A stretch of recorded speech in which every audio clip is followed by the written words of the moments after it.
Recording in progress. یہ موقع دیا ہے. آپ نے تعارف میں جو باتیں کی ہیں وہ ساری نہیں ہیں. میں طالب ہوں اور میری بڑی خواہش رہتی ہے کہ اللہ کریم اس سلسلے کو قائم رکھے اور سیکھتے رہیں، کیونکہ علم کی انتہا تو حیرت ہے، اور جیسے جیسے آپ کا قدم آگے بڑھتا ہے آپ پر نئی دنیا منکشف ہوتی ہے، نادیدہ دنیا منکشف ہوتی ہے، اور آپ کچھ نہ کچھ سیکھ رہے ہوتے ہیں، آپ کچھ نہ کچھ حاصل کر رہے ہوتے ہیں. جو موضوع آپ نے مجھے گفتگو کے لیے دیا یہ صدیوں پر پھیلے ہوئی انسانی افعال اور اعمال کا نتیجہ ہے، اور ظاہر ہے کہ اس کو کسی مختصر گفتگو میں سمیٹنا اور اس پر کوئی منطقی کوئی گفتگو کرنا یا خوبصورت گفتگو کرنا تو ممکن نہیں ہے. لیکن چونکہ لوک ادب پر گفتگو ہے تو لوک ادب کے اندر ایسی چاشنی یا ایسی خوبصورتی بہرحال ہوتی ہے کہ جو آپ کی طبیعتوں میں ایک بشاشت پیدا کرتی رہتی ہے. چونکہ یہ ایک ایسا ورثہ ہے جو صدیوں سے مستعمل ہے اور نت نئے رنگوں میں ڈھلتا چلا جاتا ہے. عمومی طور پر لوک ادب میں ہم کچھ منظوم یا کچھ منثور چیزیں شامل رکھتے ہیں، لیکن میرا خیال یہ ہے کہ یہ جو تحدید ہے اس کی یہ درست نہیں ہے. زبان کے جو بننے کے مراحل ہیں وہاں سے اگر یہ سفر شروع ہو تو زبان کے مکمل پھیلاؤ تک یہ جاری رہتا ہے اور نت نئے رنگوں میں یہ ڈھلتا رہتا ہے. اسے مختلف لوگوں نے مختلف ناموں سے موسوم کیا ہے. کوئی اس کو لوک ادب کے نام سے جانتے ہیں، کوئی اس کو عوامی ادب کی صورت میں ظاہر کرتے ہیں. انگریزی میں اس کے لیے اورل لٹریچر اور folk literature, folklore. Lore ویسے داستانوں کے لیے بالعموم تھا یا ٹریڈیشن کے لیے تھا، لیکن یہ جب اصطلاح مرکب شکل میں یہ ہمارے سامنے آتی ہے فوک لور، تو اس کا دائرہ کار صرف داستان یا محض روایت تک نہیں رہتا، بلکہ وہ ساری اصناف اس کے دائرے میں خود بخود آ جاتی ہیں جو اس کی کشادہ دامانی کا اظہار کرتی ہیں. جیسا یہ ادب ہے اس کو ادب کہا جا سکتا ہے یا نہیں، اور کہنا چاہیے یا نہیں. یعنی ادب بنیادی طور پر وظیفہ ہے جذبے کے انتقال کا، اور آپ کے تجربے، آپ کے مشاہدے کا رنگ جب کسی ایسی شکل میں ڈھلے جس میں آگے بڑھنے کی سکت ہو، جس میں آگے بڑھنے کی کوئی صلاحیت ہو، جو دوسرے کے دلوں پر دستک دے سکے، تو یقیناً وہ عام گفتگو کے دائرے سے نکل کر ادب کی حریم میں داخل ہو جاتا ہے. تو میں یہ سمجھتا ہوں کہ اگر جب ہم ادب کی جتنی بھی اساتذہ نے تعریفیں کی ہیں اور اس کے جو تصورات ہم تک پہنچے ہیں مشرق و مغرب کے مختلف علماء کی کوششوں سے، ان میں ادب کا پھیلاؤ بھی بہت زندگی کی طرح وسیع ہے اور کشادہ ہے، اور اس میں وہ تمام انسانی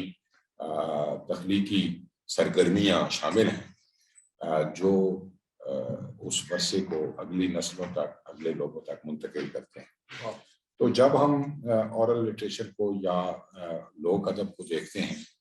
تو اس کے اندر بھی وہ تمام رنگ ہمیں دکھائی دیتے ہیں جو باضابطہ ادب میں ملتے ہیں. اب وہ حد فاصل کیا ہے، یعنی جو ادب اور لوک ادب کے درمیان دیوار بناتا ہے یا ان کے درمیان فاصل پیدا کرتا ہے، اس پر جب ہم غور و فکر کرتے ہیں تو جو ادب ہے وہ اپنے تخلیقات سے، اپنی تخلیق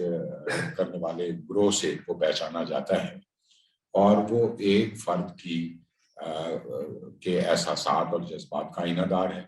ایک شخص کے تجربات اور اس کے افکار کا نتیجہ ہے۔ وہ ممکن ہے کہ ایک محدود طبقے کو یا ایک محدود علاقے کو متاثر کرتا ہو، لیکن ایک بڑی کمیونٹی کو یا ایک بڑے سماج کو کے ساتھ وہ مکالمہ اس طرح سے نہ کرے، ان کے دلوں میں وہ اپنی جگہ نہ بنا سکے۔ یا یہ بھی ہے کہ وقت گزرنے کے ساتھ ساتھ ان کے افکار اور نظریات میں کوئی ارتقائی صورت ایسی آئے کہ جو اپنے پہلے ادب کو، اپنے لکھے ہوئے ادب کو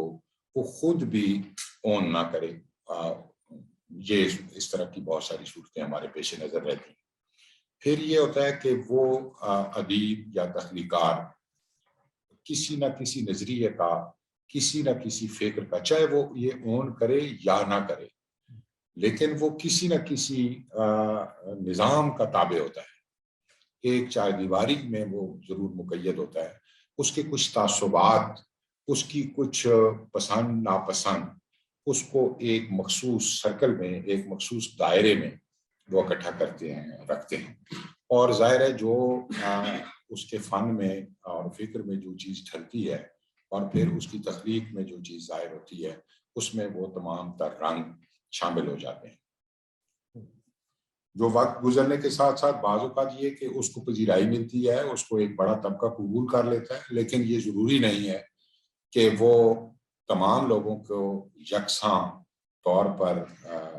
یعنی متاثر کر سکے، اور اس میں وقت گزرنے کے ساتھ ساتھ تبدیلی آتی ہے۔ جو لوک ادب ہے، اس کی بنیادی صفت یا بنیادی اس کی خوبصورتی یا اس کا بنیادی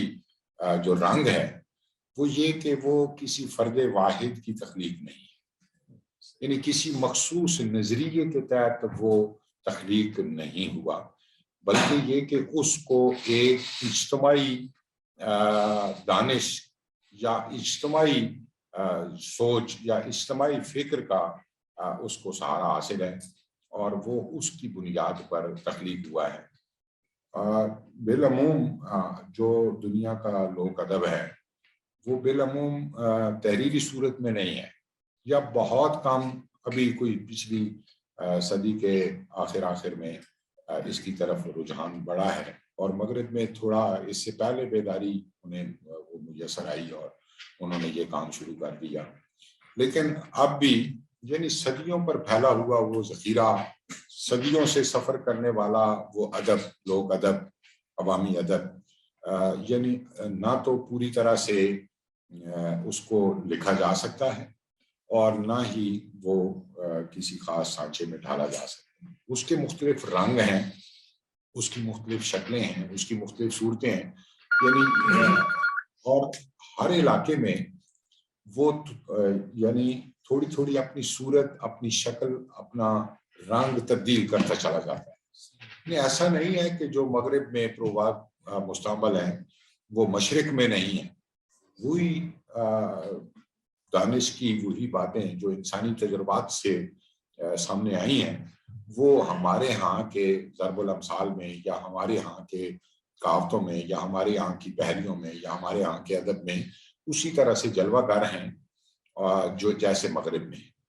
تو یہ یعنی مشترک اثاثہ پورے عالم میں انسانوں کے لیے، چونکہ انسانوں کے بنیادی جو جذبات ہیں وہ تبدیل نہیں ہوتے یا ہمیشہ کے لیے ہیں۔ دکھ کی کیفیت میں وہ اپنا اظہار کرتا ہے، خوشی کی صورت میں وہ اپنا اظہار کرتا ہے، اس کے جذبے کا جو یہ اظہار ہے اس میں ایک تازگی ہوتی ہے، ایک فرق، ایک انبساط کی کیفیت ہوتی ہے، اور جب وہ دکھ کی کیفیت میں ہوتا ہے تو اس کے اندر ایک غم کی جو صورت ہے وہ انسانی جذبات انسانوں کے ساتھ ساتھ ہمیشہ سفر میں رہتے ہیں۔ اب یہ تو اس کی حدود نہیں ہے، وہ کسی خاص چار دیواری کا مقید نہیں ہے، یہ اس کی پہلی یعنی آپ خوبی سمجھ لیں۔ پھر یہ کہ اس کے اندر مسلسل ارتقاء ہوتا ہے۔ ایک ظاہر ہے اگر جب ہم اس کا اگر کھرا یا اس کا کھوج یا اس کا نشان تلاش کرتے چلے جائیں تو کہیں تو ایسا ہوگا نا کہ اس کو کسی ایک آدمی نے یا کسی ایک فرد نے یا کسی ایک شخص نے یا کسی ایک خاص فضا نے جنم دیا ہوگا. اگر ہم اس تک پہنچ بھی جائیں تو وہ صورت بیان ہی آگے نہیں منتقل ہوئی، بلکہ یہ کہ وہ جس نے سنا سینہ بسینہ، چونکہ ایک نسل سے دوسری نسل تک، ایک عہد سے دوسرے عہد تک وہ منتقل ہو رہا ہے، تو اس کے اندر اگلے زمانے کا جو رنگ ہے وہ بھی شامل ہو رہا ہے. اس کے اندر نئی مثلا ایک لفظ ہے جو ادا کرنے میں، جس کو پروناؤنس کرنے میں، تلفظ اس کا کرنے میں پریشانی ہوتی ہے، یا زبان کوئی جھٹکا اس پہ آتا ہے، وہ پالش ہوگا. اس کو باقاعدہ ایک زمانے کی رگڑ اس کو کوئی نئی شکل میں دے دے گی. بعض اوقات وہ بے معنی ہو جائے گا یا اس کی کوئی شکل مومل رنگ اختیار کر لے گی، یا کہیں ایسا ہوگا کہ کسی نئے شیڈ میں یا کسی نئے رنگ میں وہ ڈھال کر اپنی معنویت کو اس گیت میں یا اس فن پارے میں یا ادب پارے میں وہ ظاہر کرے گا. تو یعنی وہ لفظ جو ہے وہ بدل رہا ہے. یہ ضروری نہیں ہے کہ وہ اصلاً ایسے ہو، اپنی بنیاد کے اعتبار سے ایسے. دوسرا یہ گویا اس کو ایک جیسے کہتے ہیں نا کہ جو دریا رواں ہوتا ہے وہ اس لیے رواں ہوتا ہے کہ اس کو ندی نالے میسر آتے. جس دریا کو ندی نالے میسر نہ ہو وہ سوکھ جاتا ہے، وہ زیادہ دیر اپنی روانی برقرار نہیں رکھ سکتا. اس کا بہنا جو ہے، اس کا رواں رہنا، وہ ان ندی نالوں کا منت کش ہوتا ہے. اور یہی صورتحال اس ادب کی بھی ہے، یا زبانیں جو ایسے ایک دوسرے سے لین اور اخذ و استفادہ کرتی ہیں وہ اسی لیے زندہ رہتی ہیں. وہ زبانیں جن کا دائرہ بہت محدود ہو یا جو اپنے ارد گرد ایک حصار کھینچ لیں، وہ زبانیں مر جاتی ہیں. سنسکرت جیسی بڑی زبان ظاہر ہے اپنے اس کو وہ نہیں بچا سکی کہ وہ ایک دھرم بولی کے طور پر معروف رہی، اور اس کا یعنی یہاں تک احترام کیا جاتا رہا کہ اس کو کوئی نچلی ذات کے شودر یا ہندو جو ہیں وہ اس کو نہ سن سکیں. ان کے کانوں میں بھی اگر کوئی لفظ ایسا پڑ جاتا تو وہ لوگ سیسا پہ لا کر اس کے کانوں کو ہمیشہ کے لیے قوت شنوائی سے محروم کر دیتے. یہ وہ زبان اس لیے پنپ نہیں سکی، ورنہ اتنی بڑی زبان تھی، اور ظاہر ہے اس کے اندر آگے بڑھنے کی صلاحیت تب پیدا ہوتی جب وہ ارد گرد کی بولیوں سے، ارد گرد کے زبانوں سے مکالمہ کرتی، ان سے لین دین کرتی، ان سے توانائی حاصل کرتی. تو جو شور سینی تھی یا یہاں کی باقی جو زبانیں تھیں ان کے اندر وہ اگرچہ چھوٹی تھیں، انہیں پراکرتیں کہا گیا، گری پڑی بولیاں کہا گیا، لیکن ان کے اندر کوئی نہ کوئی ایسے رنگ تھے کہ آج ہم دیکھتے ہیں کہ برِ صغیر میں زبانوں کی ایک بہار یا ایک کہکشاں ہمیں دکھائی دیتی ہے. اور اس کا سبب یہ ہے کہ ان بولیوں نے اپنے دامن کو کشادہ رکھا ہے، اپنا دروازہ کھولے رکھا ہے، اور لین دین کا عمل جو ہے اردو اس کی ایک بہت بڑی مثال ہے کہ اس نے کیسے مختلف زبانوں سے کسب فیض کیا ہے. لوک ادب میں جو توانائی ہے میں یہ سمجھتا ہوں کہ اس کا بنیادی طور پر یہی رنگ کہ وہ ہر عہد سے مستنیر ہوتی ہے، ہر فرد سے وہ کسب فیض کرتی ہے. یہ اس کے زندہ رہنے کا، اس کے دیر تک اور دور تک سفر کرنے کا بنیادی سبب میں یہ سمجھتا ہوں. ویسے ادب اب دیکھیں نا، مولانا ظفر علی خان کے بارے میں کہا جاتا ہے کہ وہ اتنے قادر الکلام شاعر تھے کہ لفظ ان کے سامنے ہاتھ باندھ کر کھڑے رہتے تھے. یہ نون میم راشد نے لکھا، اور یقیناً ان کا کلام ایسا ہے کہ اپنے عہد کی تمام تر حیثیت کو اس میں انہوں نے متشکل کیا ہے. لیکن آج ان کو بطور شاعر ہم یاد نہیں کرتے، ان کا ذکر ہم بطور شاعر کے نہیں کرتے. اگر ان کی کچھ وہ نعتیں یا ان کا کچھ کلام ایسا ہے جس کے اندر وہ فن کے رنگ موجود ہیں یا فکر کی وہ تازگی اور سرشاری موجود ہے جس کی وجہ سے وہ بہت تھوڑا حصہ ہے. جتنا زیادہ انہوں نے کلام کہا وہ کلام اس عہد کے ساتھ تو خاص ہے، وہ ہماری اس تاریخ کا ایک روشن باب ہے. اس کو ہم ٹریبیوٹ بھی پیش کرتے ہیں، خراج بھی پیش کرتے ہیں، لیکن اس کو ہم اپنی نئی نسلوں کو نہیں پڑھاتے، ہم اس کو اپنے نصابات کا حصہ نہیں بناتے، اس لیے کہ وہ جذبے کا اتنا وفور ہے اس میں ایک خاص طرح کا نظریہ، ایک خاص طرح کی اینگلنگ اس کے اندر ہمیں دکھائی دیتی ہے جو ہر ایک کے لیے اس طرح سے قابل قبول نہیں ہے۔ وہی بات اقبال نے کی ہے، وہی بات اور ہمارے شعراء کے ہاں ہے، اور ممکن ہے کہ جذبے میں وہ ظفر علی خان کے مقابل نہ رکھی جا سکے، لیکن اپنے فنی جمالیات کے باعث، اپنے فنی خصائص کے باعث اس بات کو دوام ملا یا اس کو دور تک سفر کرنے کا موقع ملا۔ تو لوک ادب میں یہ جو تبدیلی آتی ہے زمانے کے ساتھ ساتھ یا فرد سے فرد تک پہنچتے ہوئے، وہ یعنی ایک تو یہ کہ وہ حافظے کا امتحان نہیں لیتا، لوک ادب جو ہے وہ حافظے کا امتحان نہیں لیتا، بلکہ یہ کہ وہ اس بات کے اندر اپنا رنگ بھی شامل کر کے آپ آگے اس کو بڑھا دیتے ہیں۔ یعنی وہ اس کا، یعنی ایک ہوتا ہے نا جو ٹیکسٹ کی حرمت ہے وہ لوک ادب میں نہیں، اس کے اندر یہ تحدید نہ ہونے کی وجہ سے نیا زاویہ جاگتا ہے، نیا رنگ اس کے اندر پیدا ہوتا ہے، اور وہ آگے سفر اس کا جو ہے وہ اور زیادہ خوبصورت ہو جاتا ہے۔ اب یہ کہ جب ہم یہ کہتے ہیں کہ لوک ادب ظاہر ہے اس وقت سے ہے جب سے زبان اپنے تشکیلی مراحل میں، ہم محاورہ دیکھتے ہیں، اب محاورہ بھی ظاہر ادب کی ایک صورت ہے، اظہار کا ایک کرینہ ہے۔ وہ محاورے کی جو بنت ہے وہ اس وقت نہیں بنتی کہ جب زبان مکمل اپنا سفر ختم کر لے اور اپنی توانائی حاصل کر لے اور اظہار و بیان کی تمام تر صلاحیتیں اس کے پاس ہوں پھر محاورہ وجود میں آتا ہے، ایسا نہیں ہے، بلکہ یہ زبان کے ارتقائی مراحل میں ہے، ابتدائی مراحل میں ہے، تشکیلی مراحل میں ہے کہ وہ ساتھ ہی ایک محاورہ وجود میں آتا ہے۔ اچھا، اس کو گھڑنے والا کوئی ایک فرد نہیں ہوتا، ایک معاشرہ پورا ہوتا ہے، ایک پورا سماج ہوتا ہے، اور پھر وہ جب چل نکلتا ہے تو وہ اگلی نسلوں تک منتقل ہوتا ہے۔ اسی طرح ضرب الامثال ہیں، یا یہ جو ہماری بچوں کے لیے چھوٹے چھوٹے گیت ہیں، یا یہ جو کہانیاں ہیں، یا یہ جو لوک ادب کی مختلف شکلیں ہیں، یہ یعنی اس کے لیے کوئی باضابطہ پلاننگ نہیں کی جاتی کہ زبان مکمل ہو گئی ہے، آپ اس میں یہ جیسے قواعد کا نظام ہے یا عروض کا نظام ہے، علم الاوزان ہے، وہ تو ظاہر ہے اس وقت ہوگا جب آپ کے پاس تخلیق موجود ہوگی، آپ کے پاس زبان کے مختلف نمونے یا پیٹرن موجود ہوں گے، آپ ان پر غور و فکر کریں گے، مختلف اصحاب فکر اس پر غور کریں گے تو کچھ نتائج نکالیں گے جن کو ہم تنقیدی شعور کی روشنی میں دیکھیں گے اور فائنل کر دیں گے، اس کو قاعدے کا نام دے دیں گے، اس کو اصول کا نام دے دیں گے۔ اصول بات کی چیز ہے،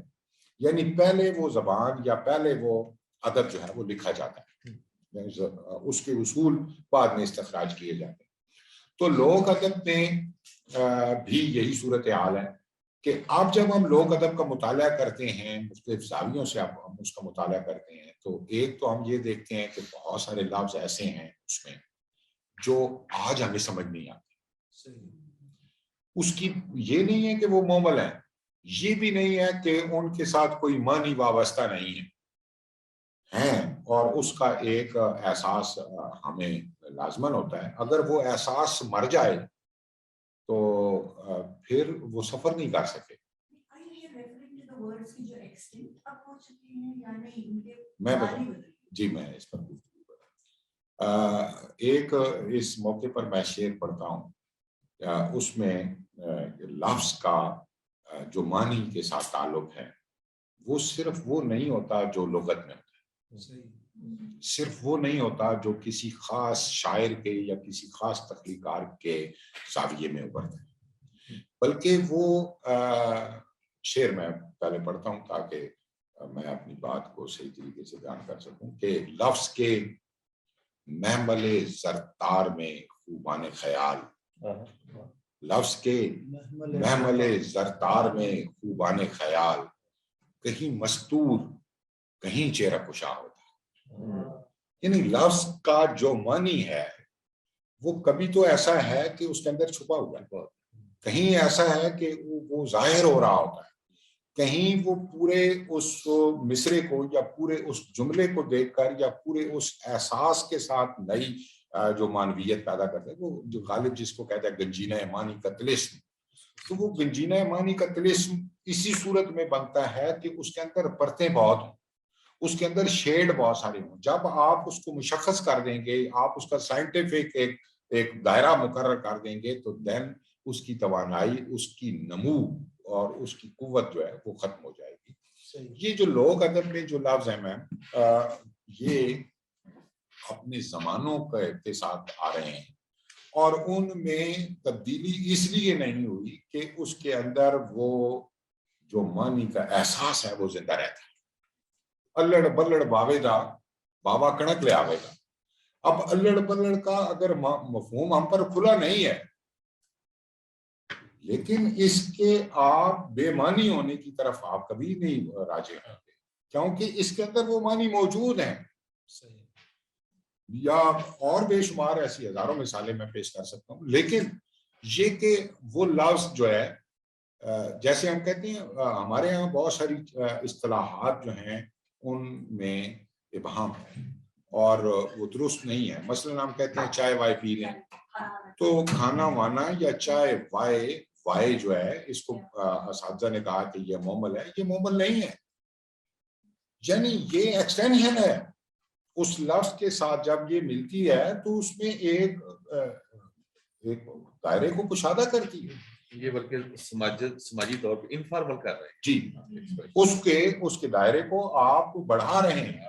یعنی جب ہم وائے کہتے ہیں تو اس کا مقصود صرف چائے نہیں رہتی. اگر آپ یہ کہیں کہ چائے پی لیں اور چائے وائے پی لیں,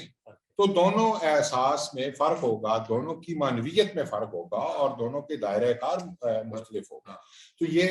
یعنی اس کو ہم تابع تو کہہ سکتے ہیں کہ لفظ کے وہ تابع ہیں, لیکن ہم اس کو مومل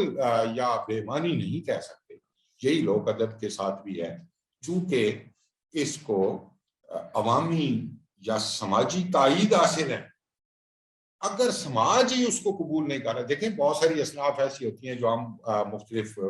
دوسری زبانوں سے لیتے ہیں, مستعار لیتے ہیں, ان کا پودا ہم اپنی زبان میں لگانا چاہتے ہیں اور وہ کامیاب نہیں ہوتا.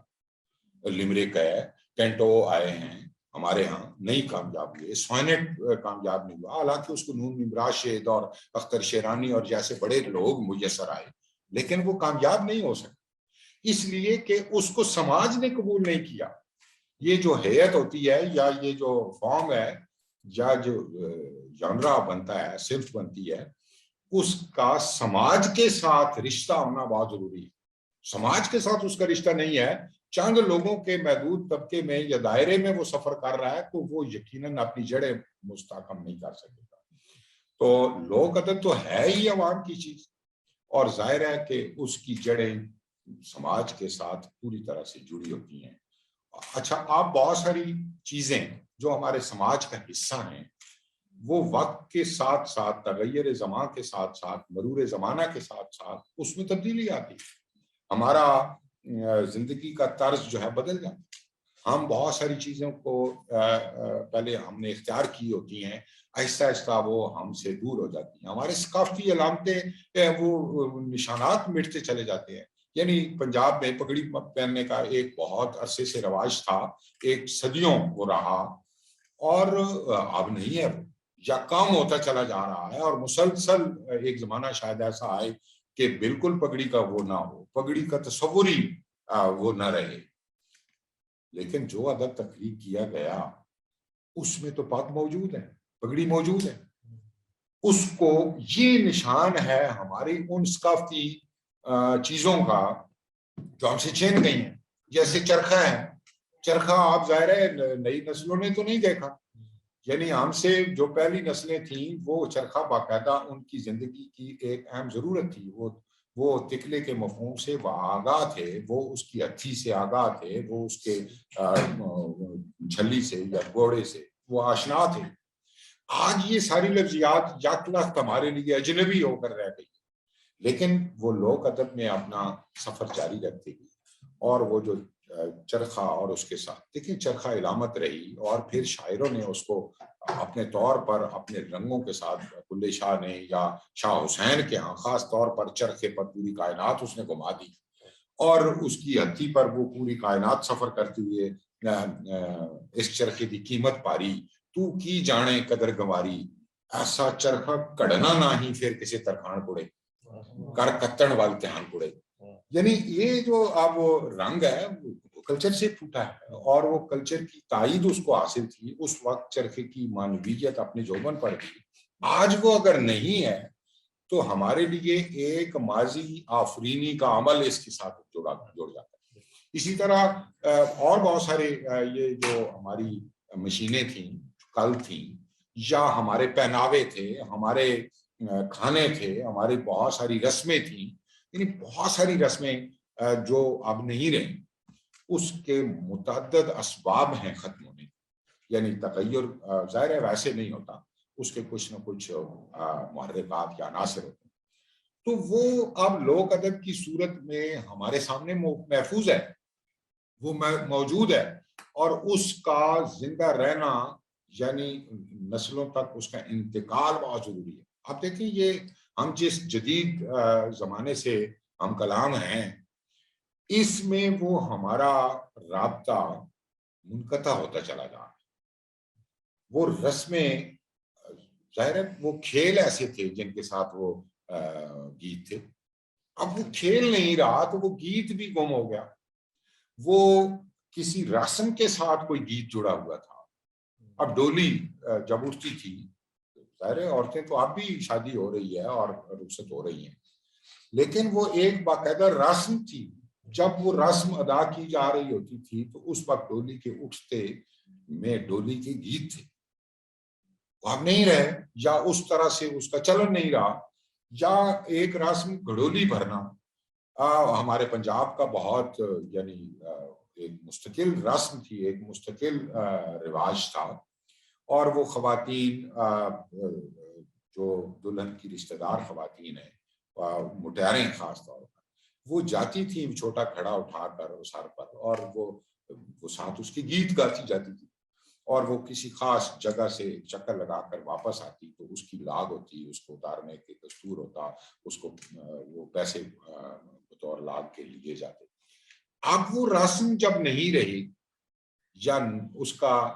انعقاد اس طرح سے معاشرے سے اٹھ گیا تو یقینی طور پر اس کے ساتھ جڑا ہوا ادب اٹھ گیا۔ یہ پنجگیٹا بچیوں کا بہت معروف کھیل تھا، کبھی وہ گیند کے ساتھ کھیلتی، کبھی ویسے پتھروں کے ساتھ وہ کھیلتی، پتھروں کی گوٹیوں سے۔ اب ظاہر ہے اس کے ساتھ یعنی اس کے مختلف مراحل ہیں، وہ پہلے ایک گوٹ اٹھانی ہوتی ہے، پھر دو اٹھانی ہے، پھر 3 اٹھانی ہے، تو ان کے ساتھ جڑے ہوئے گیت تھے۔ اب ظاہر ہے وہ نہیں، یا تھال ایک ہمارا معروف کھیل تھا اور بچیاں وہ کھیلتی تھیں اور اس کے ساتھ گیت الاپتی تھیں، وہ تھال جب نہیں رہا تو ظاہر ہے کہ اس کے ساتھ جو جڑے ہوئے گیت تھے وہ بھی ہماری اگلی نسلوں تک منتقل نہیں ہو گئے۔ اب جیسا یہ شیراز صاحب یہ کام کر رہے ہیں، یا اور ہمارے کئی لوک ادب کی تحفیظ اور اس کی جمع بندی اور اس پر غور و فکر کا جو سلسلہ، یہ بہت ضروری اس لیے ہے کہ اس سے ہماری تاریخ جڑی ہوئی ہے، اس سے ہمارے سماج کے مختلف رویے جڑے ہوئے ہیں، اس سے ہمارا ارتقاء جڑا ہوا ہے، اور جب ہم اس سے یک لخت غافل ہو جائیں گے، یعنی آپ کسی بچے کو یہ نہیں بتا سکتے کہ یہ کس چیز کا کھیل ہے، یعنی آپ وہ جنس کے ساتھ چاہے اس کا کوئی تعلق رہے بھی، وہ اس کی اصل شکل سے وہ متعارف نہیں ہے۔ اسی طرح بہت سارے برتن ایسے جو مختلف ادوار میں تھے، اب وہ ان کا چلن اس طرح سے نہیں رہا تو وہ برتن نئی نسلوں کے لیے بالکل اجنبی بن کر رہے۔ تو لوک ادب کی میں یہ سمجھتا ہوں کہ ایک یہ بھی عطا ہے کہ اس کا دامن اتنا کشادہ ہوتا ہے کہ وہ مختلف زمانوں کے ایسے ثقافتی علامتوں کو، ایسے ثقافتی رنگوں کو، ایسی اشیاء کو وہ اپنے دامن میں سمیٹے ہوئے رہتا ہے اور وہ اگلی نسلوں تک منتقل کرتا چلا جاتا ہے۔ اب دیکھیں جو نانیاں دادیاں کہانیاں سنایا کرتی تھیں، وہ کہانیاں لوک ادب سے تھیں، یعنی وہ باقاعدہ کسی تخلیقار کی تخلیق نہیں ہوا کرتی تھی، وہ خود وضع کرتی چلی جاتی تھی، اپنے ماحول کے مطابق اس میں رنگ رس شامل کرتی چلی جاتی تھی اور اس کے اندر وہ ذائقہ جو ہے وہ ملاتی چلی جاتی تھی۔ اب وہ جب چلن ختم ہو گیا، اس کی جگہ پر ہم نے جدید ذرائع ہمارے آ گئے اور تفریح کی مختلف شکلیں پیدا ہو گئی۔ اب یا پرانے زمانوں میں جب وہ بزرگ گاؤں کے کسی چوپال میں، کسی بیٹھک میں، کسی حجرے میں جب جان ہوتے تھے، اکٹھے ہوتے تھے، تو اپنے سفری تجربات کو، اپنے معمولات حیات کو وہاں ڈسکس کرتے، اور وہاں ان کے اجتماعی رویوں سے نیا ادب تخلیق۔ اب وہ مرکز اجڑ گیا تو ظاہر ہے کہ وہ ادب اب اس طرح سے تخلیق نہیں ہو۔ اچھا، پھر یہ تھا کہ یعنی سفر کی سہولتیں اتنی نہیں تھیں اور آسانیاں بھی اتنی نہیں تھیں جتنی آج ہمیں میسر ہیں، لیکن ان کے پاس وہ جس علاقے سے گزرتے اس علاقے کا پورا رنگ، اس علاقے کا پورا نقشہ، اس علاقے کی پوری تہذیب، اس علاقے کی پوری ثقافتی دنیا ان کے ساتھ سفر کرتی تھی، اور وہ اس کو بہت، جس کو میر نے کہا تھا نا کہ سرسری تم جہان سے گزرے ورنہ ہر جہان دیگر تھا، تو یہ جو جہان دیگر کا جلوہ ہے وہ ہر نظر پر منکشف نہیں ہوتا، طالب پر ہوتا ہے۔ جب وہ آپ اس کی طلب رکھتے ہیں تو وہ لوگ سفر کرتے ہوئے ایسی ساری چیزوں کا خیال رکھتے تھے، اور بہت چونکہ ضرورت تھی، گھر جا کر انہوں نے بتانا ہوتا تھا اپنے اس اجتماع میں، اپنی اس بیٹھک میں، اپنے اس حجرے میں انہیں اپنے نئے سفر کے حاصلات بتانے ہوتے تھے، تو وہ ہر چیز کو بڑی دقت کی نظر سے بہت غور و فکر کے ساتھ وہ دیکھتے تھے، اور اس کا رنگ یقیناً اتنا ہی پائیدار ہوتا تھا۔ اب چونکہ یہ موضوع تو ایسا ہے کہ اس پر جتنی باتیں کی جائیں اور کرتے رہیں اور ختم نہیں ہوگی، یہ جتنا سرمایہ ہے اس کا، لیکن میں یہ چاہتا ہوں کہ کچھ اصناف کا میں نے یہاں نمونے بھی اکٹھے کیے ہوئے ہیں تاکہ میں اس پر بھی تھوڑی تھوڑی ساتھ کرتا رہوں۔ لوک ادب سچائی کا آئینہ دار ہے، اگر وہ جھوٹ کی آمیزش اس میں ہوتی وہ زیادہ سفر نہ کر سکتا۔ اس کی بنیادی اس میں ایک آفاقی رنگ یا ایک کشادہ دامانی اس کے وجود میں شامل ہوتی ہے۔ اس کے اندر جو دانش کا رنگ ہے، یعنی بعض لوگ یہ سمجھتے ہیں کہ جو بزرگ تھے وہ جاہل تھے، ان کے پاس عقل نہیں تھی، وہ ان کے پاس علوم و فنون کے دروازے ان پر نہیں کھلے تھے، انہوں نے کوئی لسانیات نہیں پڑھی تھی، تو یہ بات درست نہیں ہے۔ انہوں نے اپنے سماج کو جس نگاہ سے دیکھا تھا، اپنے ارد گرد بسنے والے لوگوں کو جس نظر سے دیکھا تھا، وہ نظر آج کے زمانے میں مفقود ہو کر رہ گئی۔ یعنی وہ ستاروں سے اپنے وقت کا تعین کرتے تھے، بادلوں کے ساتھ وہ ان کی اتنی اٹیچمنٹ تھی کہ وہ بتا سکتے تھے کہ یہ بادل کتنی دیر کے بعد برسے، اور وہ مختلف طرح کے اپنے واقعات میں، اپنی زندگی کے معاملات میں اپنی دانش کا ایسا ثبوت دیتے تھے۔ اب آپ دیکھیں کہ یہ جو پانی کا کٹورا ہے، بٹھل، ٹاس اس کو مختلف علاقوں میں کہتے ہیں، اب وہ پانی وہاں سے فلٹر ہو کر آتا ہے، وہ گھڑے میں پانی رکھنے کا جو تصور ہے، اب ظاہر ہے اس کے لیے برتن مختلف آ گئے ہیں، کولر آ گئے ہیں، رنگ رنگ کی چیزیں آ گئی ہیں، لیکن وہ جو گھڑے کے ساتھ پانی کا جو تعلق تھا اس کے اندر یعنی وہ زیادہ ہمارے لیے صحت کے نقطۂ نظر سے وہ زیادہ اہم تھا، لیکن وہ ظاہر ہے چلن ختم ہوا تو ہم نے بہت ساری آپ بیماریاں، ہماری یہ نہیں ہے کہ پہلے بیماریاں نہیں تھی، پہلے بھی تھی، لیکن اتنی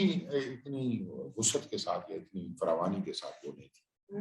اجتماعی تجربہ جو ہے وہ اس ادب کو علم و دانش کا ذخیرہ بناتا ہے۔ دانش کی مختلف پرتیں ہیں، دانش کے مختلف رنگ ہیں، دانش کی مختلف تعریفیں آپ کر سکتے ہیں۔ یعنی دیکھیں بات یہ ہے کہ جب ان کی ضرورت، جس ماحول میں وہ بات کی گئی وہ پوری تھی، پوری ہو رہی تھی، اس سے جذبات کی تطہیر ہو رہی تھی، اس سے کیتھارسس ہو رہا تھا، تو یقیناً وہ ویلڈ تھا، اور آہستہ آہستہ اس کے اندر جو زمانے کی تبدیلی سے رنگ پیدا ہوا وہ ان زمانوں کی ضرورت بن گیا۔ تو لوک ادب کو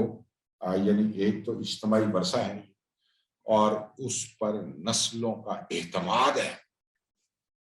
اور یہ نہیں کہ وہ یعنی کسی ایک فرد کی پسند ہے یا کسی ایک گروہ کی پسند ہے، بلکہ اس کو اجتماعی عوامی پذیرائی جو ہے وہ حاصل ہے۔ انسانوں کا ارتقاء، انسانوں کا ثقافتی اظہار، انسانوں کی تہذیبی زندگی کے رنگ لوک ادب کے ساتھ جڑے ہوئے ہیں، اور انسان کی پیدائش سے لے کر اس کے مرنے تک جتنی منازل سے اس کو گزرنا پڑتا ہے، جتنے زاویے ہیں اس کی، اس سارے زاویے ادب میں، اس لوک ادب میں شامل ہیں۔ ایسا نہیں ہے کہ کوئی خوشی کا موقع آیا ہے اور اس کے پاس لوک ادب نہیں ہے، کوئی غم کی کیفیت اس پر آئی ہے تو اس کے پاس ادب نہیں ہے، یا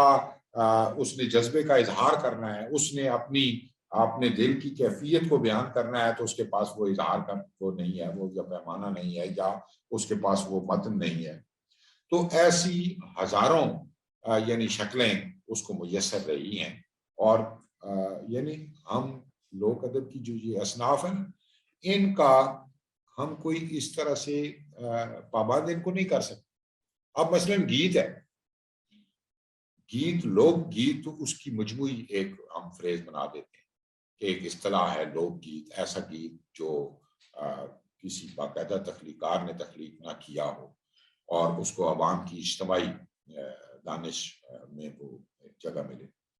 لیکن اب اس کی فارم پر تو ہم بات نہیں کر سکتے۔ وہ بچوں کے گیت الگ ہیں، وہ کھیلوں کے ساتھ کھیلے جانے والے الگ ہیں، وہ مہندی کا گیت الگ ہے، وہ ڈولی کا گیت الگ ہے، وہ یہ جو ناچ گانے ہیں ان کے ساتھ جو وہ گیت ہیں ان کی شکلیں صورتیں الگ ہیں۔ ہم اس کو مشخص نہیں، متعین نہیں کرتے۔ جیسے ربائی کے لیے ہم کہتے ہیں کہ یہ 4 مصریں، سائنٹ کے لیے ہم کہتے ہیں یہ 14 مصروں کی ہوتی ہے، ایسا نہیں کر سکتے۔ یہ اس کا یعنی وہ قدغنوں کو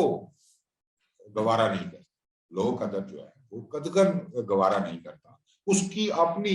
یعنی جس رنگ میں وہ ڈھلتا چلا جاتا ہے۔ اب ایک ہماری صنف ہے چار بیتا، 4 بیت اس کو اردو میں بھی کہا گیا،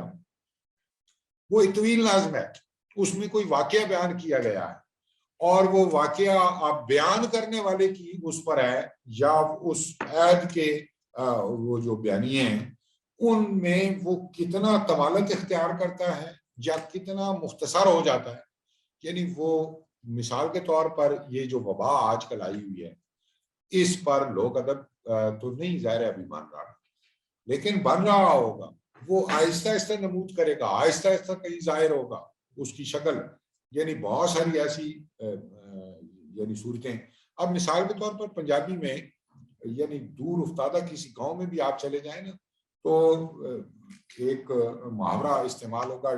ڈاج دینا، ٹھیک ہے؟ تو اب ڈاج کیسے آیا ان کے اس مکالمے میں؟ اچھا، آپ کسی بہت ان پڑھ دیہاتی سے آپ پوچھے کیا کر رہے ہو، وہ کہتے ہیں ٹائم پاس کر رہا ہوں۔ آپ ٹائم پاس کر رہا ہو، آپ دیکھیں پورا وہ محاورہ ہے، اور وہ بن کیسے گیا، کیسے اس کی شکل یہ بنی، یعنی وہ بن رہا ہوتا ہے،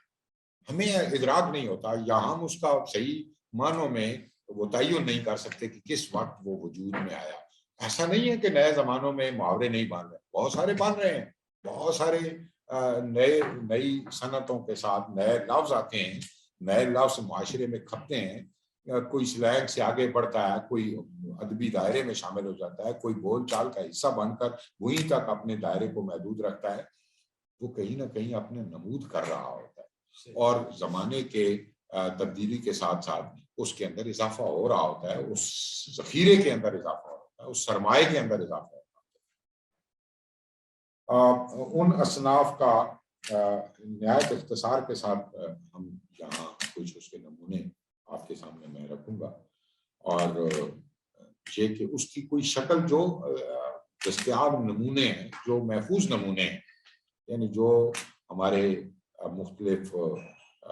لوک ادب کے جو شناسا لوگ ہیں انہوں نے وہ اکٹھے کی ہیں، جمع آوری ان کی ہے۔ اس میں سب سے پہلا احساس تو ہمیں انگریزوں نے دیا صحیح معنوں میں، یعنی اپنے لوک ادب کی حرمت کا، اس کی جمع آوری کا احساس، انہوں نے اپنے مقاصد کے تحت کیا ہوگا یقیناً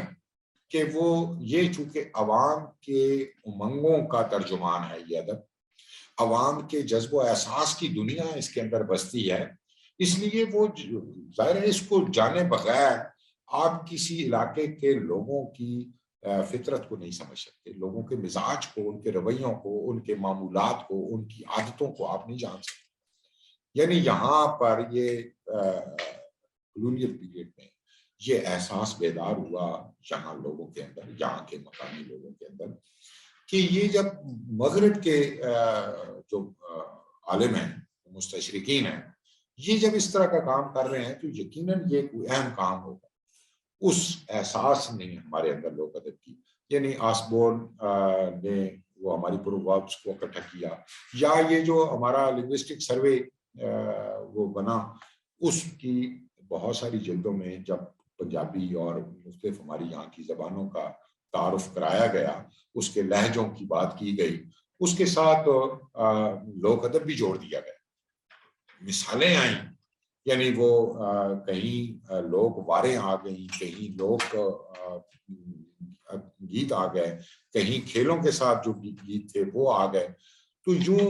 وہ لوک ادب اس میں اکٹھا ہوا۔ پھر یعنی وہ حکایات پنجاب، آرسی ٹیمپل کی کتاب 2 جلدوں میں مجلس نے چھاپی ہے، اس میں پنجاب کے جو یہ داستانیں ہیں یا پنجاب کی جو کہانیاں ہیں، لوک داستانیں، وہ آ گئیں۔ اسی طرح اور بہت ساری کوششیں ہوئی، یہ انگریزوں نے ہمیں اس طرف متوجہ کیا، اور پھر اس کے بعد یقیناً یہاں کے رہنے والوں نے اپنی زبان کا، اپنے اس لوک ادب کو اکٹھا کرنے کی ضرورت کو سمجھا، اس کی اہمیت کو جانا، اور بہت سارے یعنی مجموعے ہمارے سامنے آتے ہیں متشکل ہو کر، جس میں مختلف اصناف کی جمع آوری اور ان پر غور و فکر کا کوئی رنگ، یعنی ان کی کوئی ہیئت، ان کی زبان، ان کے اندر اظہار کے مختلف وسیلے، ان کے اندر زبان کی مختلف صورتیں جو ہیں وہ ہمارے سامنے آتی ہیں۔ تو سب سے پہلے جس صنف کا میں تعارف کراتا ہوں وہ لوری ہے۔ یہ لوریوں سے یعنی کوئی بھی زبان ایسی نہیں ہوگی جو خالی ہو، اور اس میں ایک معصوم بچے کو سلانے کے لیے، اس کی تسکین کے لیے، اس کو اب جو ماں ہے وہ اس کے لاشعور میں یہ چیز شامل کر رہی ہے آہستہ آہستہ اپنی گفتار سے۔ ایک تو اس نے بعد میں سیکھنا ہے، وہ لفظ ادا کرنا ہے، اس کا جو درست منظر ہے یا پس منظر ہے وہ بچے تک پہنچتا ہے۔ پھر وہ نظریات اور وہ تصورات جس کے تحت وہ زندگی گزار رہے ہیں، وہ رنگ اپنے اس معصوم بچے کے ذہن میں داخل کرنا۔ لوح سادہ ہے وہ بچہ، لوح سادہ ہے، اس پر اس کے ماں باپ، اس کے معاشرہ کچھ نہ کچھ نقش و نگار کر رہا ہے۔ اب ظاہر ہے وہ ابتدا میں وہ معاشرے کا حصہ اس طرح سے نہیں ہے، ماں اس کے لیے معاشرہ ہے، ماں کی گود جو ہے وہ اس کے لیے اپنے گھر کا جو رنگ ہے وہ تو وہ لوری جو ہے ماں کی زبان سے وہ ادا ہوتی ہے، بچوں کی سماعتوں کی نظر ہوتی ہے، اور وہ آہستہ آہستہ اس سے تشید کر رہا ہوتا ہے زبان، اپنے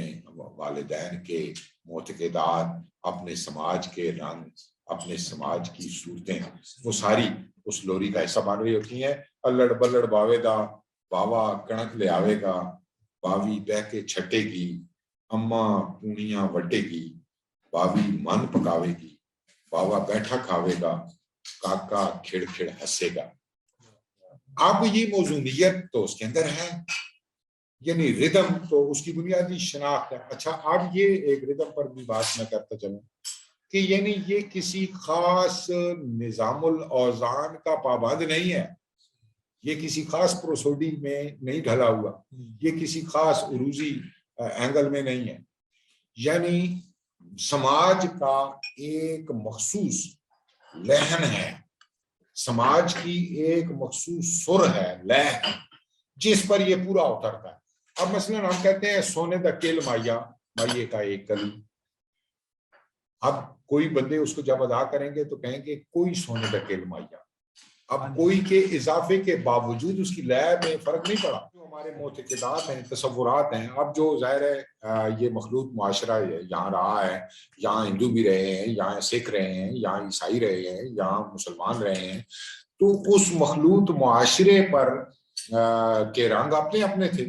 اب ایک سکھ کا جو اظہاریہ ہوگا یا اس کمیونٹی کا جو اظہاریہ ہوگا وہ اپنے لوک ادب میں الگ اظہاریے کا حامل ہوگا. تو اس میں یعنی انسانی حیات سے جڑے ہوئے، انسانی معاملات سے جڑے ہوئے تمام موضوعات جو ہیں وہ اس کا حصہ بنتے تھے. بچیوں کی کھیل، بچیوں کے ایک گیم تھال وہ کھیلتی تھیں، اور وہ اصل میں چھوٹی چھوٹی کنکریوں کے ساتھ ہی وہ کھیلا جاتا تھا، یا گیند اس میں ایک بنیادی ایک اس کا کردار تھا یا عنصر تھا. اور پھر وہ جیسے جیسے اپنے مراحل طے کرتی، وہ پہلا تھال، دوسرا تھال، تیسرا تھال، ایسے وہ اپنے انجام تک پہنچاتی تھی. تو تھال میں